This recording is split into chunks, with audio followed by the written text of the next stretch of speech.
أعوذ بالله من الشيطان الرجيم بسم الله الرحمن الرحيم الحمد لله رب العالمين الرحمن الرحيم مالك يوم الدين إياك نعبد وإياك نستعين اهدنا الصراط المستقيم صراط الذين أنعمت عليهم غير المغضوب عليهم ولا الضالين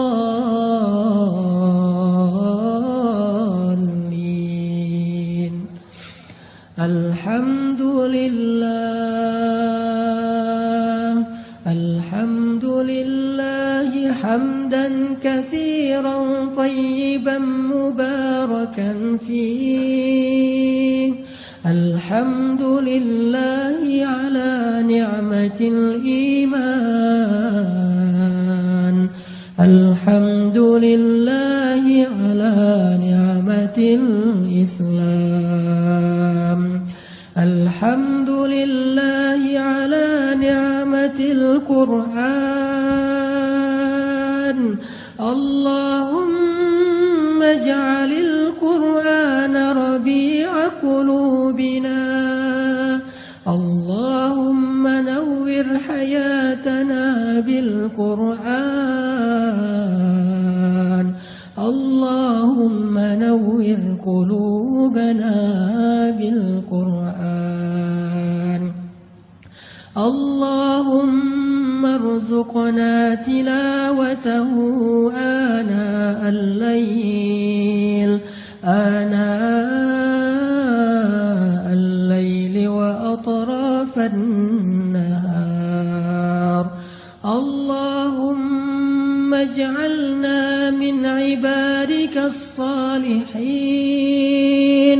اللهم اجعلنا لك ذكارين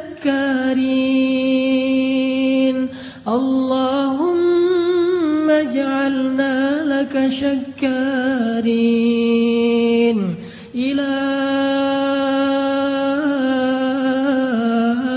إلهنا يا الله يا الله اللهم إليك أسلمنا وبك آمنا وعليك توكلنا وإليك أنبنا وبك خاصمنا